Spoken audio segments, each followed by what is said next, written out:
Hey guys, if you missed part 1 of my E3 impressions, you can click on the link in the video description to check that out. Forgot to mention this last time, but the game footage you're seeing is a co-op session with my buddy Tengu230, and we're playing Torchlight 2, a fun action RPG. If you're into Diablo style games, you should definitely give Torchlight 2 a shot.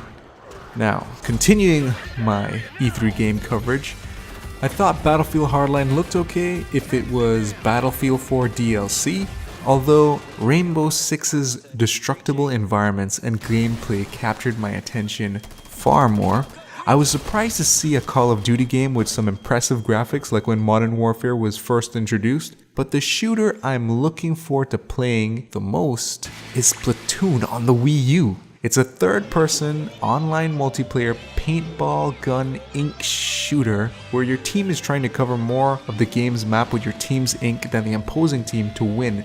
The twist is while in your own ink, your character can turn into a squid and travel through the map much faster, and you move much slower when you're traveling in the opposing team's ink. I'm thankful for a semi-fresh idea in the shooter genre, and it's a new IP from Nintendo. The release date is scheduled for the first half of 2015. Another sweet Wii U game coming out is Xenoblade Chronicles X. It's a Japanese RPG where Earth is destroyed because it was the battleground of two vastly powerful alien species. I mean, couldn't they have picked a fight elsewhere? But anyways, the remaining humans blast off into these Ark ships, and one of these Arks crash lands on this planet filled with some primitive looking creatures, and it's time for the humans to colonize. I like that Chronicle X has real-time battles. The game looks great, and the director of the game is aiming to make this the biggest possible world on the Wii U. And judging by the Nintendo Treehouse preview, the open world looks massive. Xenoblade Chronicles X is to release in 2015.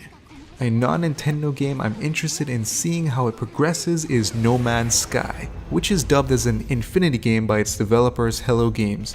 The trailer starts off with a first-person view of the character you control, walking on this weird prehistoric world with some dinosaur-looking creatures. Then this huge rhino storms and breaks down some trees, and the character you control jumps into a spaceship, flies off into space. You see a lot of spaceships, so there's definitely some space dogfights to be had, and then you fly into another planet which has this vast-looking desert, different creatures inhabiting the planet, and there is no loading. No loading. Sure, you see some pop-in structures, but no loading. That blew my mind. The release date for this game, unfortunately, is to be announced. Now, there was a lot of other interesting and sweet-looking games shown at E3. Mario Maker, that looks like it'll be cool. As I mentioned before, Rainbow Six, Destiny. But the game I want the most had the least time displayed and doesn't even have a proper title announcement yet. All I know it as: The Legend of Zelda Wii U. Vast open world, beautiful graphics. The teaser footage was like watching a Studio Ghibli Miyazaki animation. It was awesome and I want more.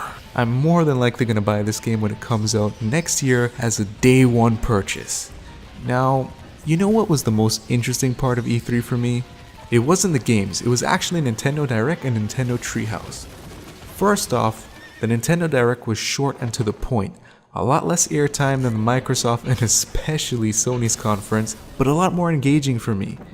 That intro fight scene between Reggie Fils-Aimé and Satoru Iwata showing off Smash Brothers was awesome, and I feel Nintendo could make a damn better Dragon Ball movie than a piece of crap Dragon Ball Evolution. Nintendo Treehouse seems to be the future of what E3 should be. Instead of waiting for game journalists to show off footage of the games they've played while talking about them, Sony and Microsoft should follow Nintendo's lead and have their own online event showing off the games they have on the E3 show floor. This allowed me to see a lot of the footage of Nintendo games I'm interested in and to really get an idea of what these games will be like when released.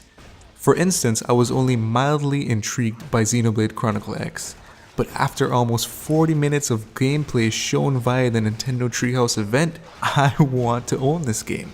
Anyways guys, if you enjoyed this video, please click that like button, share this video, and subscribe for more. That's it for now. I'm out.